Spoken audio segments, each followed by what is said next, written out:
Hello, it's Dan the Real Estate Guy coming to you from the home office once again, and today's topic is bird dog. You've probably heard that term before in this industry if you've been around it a little bit. Maybe you've dabbled in this area. A lot of folks like to start off as a finder, a bird dog. Find these transactions. Use our techniques. There's 15 different techniques to find properties at wholesale levels. You find the technique that works for you, you find the below market transaction, usually you can attract the money and you would be the owner, right? You get a note deed of trust or you have a money backer of some kind, you would do that transaction for yourself.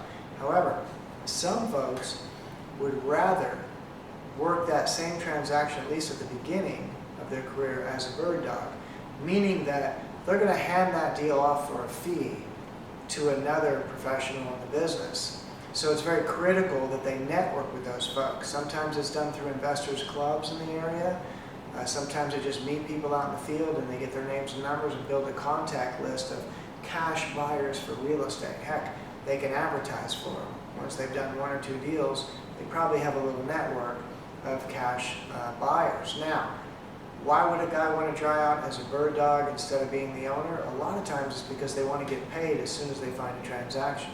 You see, when I find a transaction and I buy it, it's a while before I sell it and get it paid, get paid on that transaction. So some guys would rather say, hey, I need the money right away. I'm good at finding these transactions. I have a good network of cash buyers. I'd rather take somewhere in the neighborhood of $3,000 to $6,000 as soon as I lock that property up. Find a buyer that will pay me for my position. As soon as that buyer closes on that deal, they pay the bird dog or the finder a finder's fee for buying that property. It's good for the investor too. He's busy. Maybe he's a busy professional, makes a lot of money, but he doesn't have time to find these deals. Yet he's interested in buying more property either to hold or buying more property to repair and sell on the retail market. So a bird dog, think about it. If a bird dog went out and found 2 of these a month and got paid $3,000 to $6,000 per transaction, it really wouldn't be long before they had enough capital to perhaps do some transactions on their own, right? So some guys start this way in order to be the investor guy later, all right? So it's kind of a neat way to go. Very important to build those skills, but it's the same skills that we're already teaching you. The only difference is you're not becoming the owner. You're letting someone pay you for finding that transaction. Now let's talk about what's fair. Industry average is probably about 10% of the equity captured. So if you find a property worth $150, it's not in real bad shape, and you're buying it for $100,000, you may be able to get an investor that says, you're right, that thing's worth $150, there's $50,000 equity, I'll go ahead and pay you $5,000 for that contract. Sometimes you just assign the contract to them when they close. Most of the time you get paid when the deal closes. After all, if the seller backed out, for some reason or other didn't sign the papers of title, then that investor's not getting that property, therefore you shouldn't get paid. You found the deal, but you didn't find one that would close, you see? So normally you're paid when it closes. Fair amount, like I said, is about 10% of the equity. That's going to be negotiable, obviously. Some properties will have a lot of work needed. You need to adjust for that work. So bottom line is, for those of you who haven't raised the big capital yet that you need to buy properties, you may have met people that also want transactions that do have the money. They just don't really want to back you in a deal. They rather have the deal themselves. Keep a list of those folks.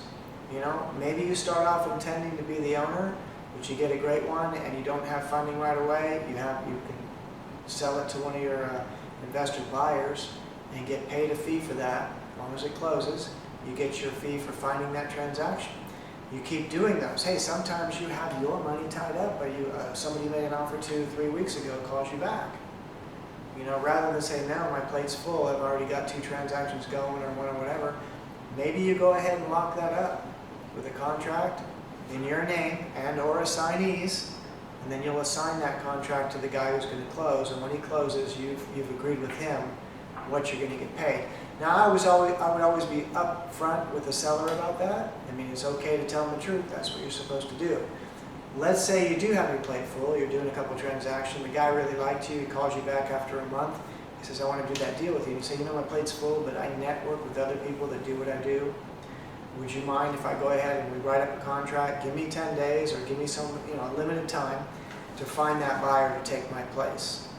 And you can let them know right up front, you know, you're going to make a small fee for doing that, and they're usually very agreeable. They don't mind that. Remember, their goal at that point when they called you back was they were ready to take your cash, and you just happen to have it tied up in another property.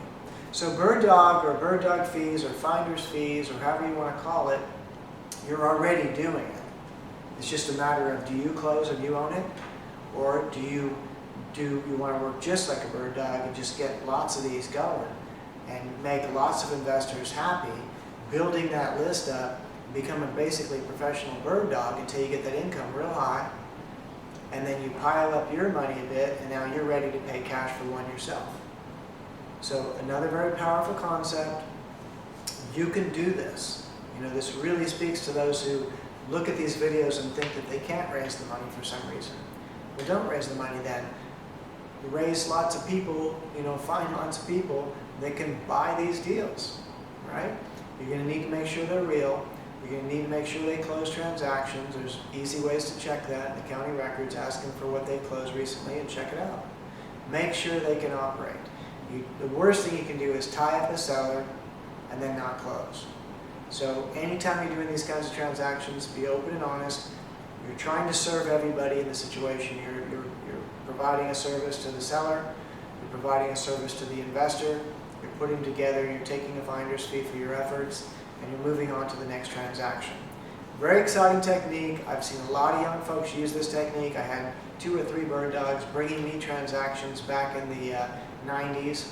One I can think of specifically that did quite a few transactions. So very solid technique. One more way you can work the market. I'll see you on the next video.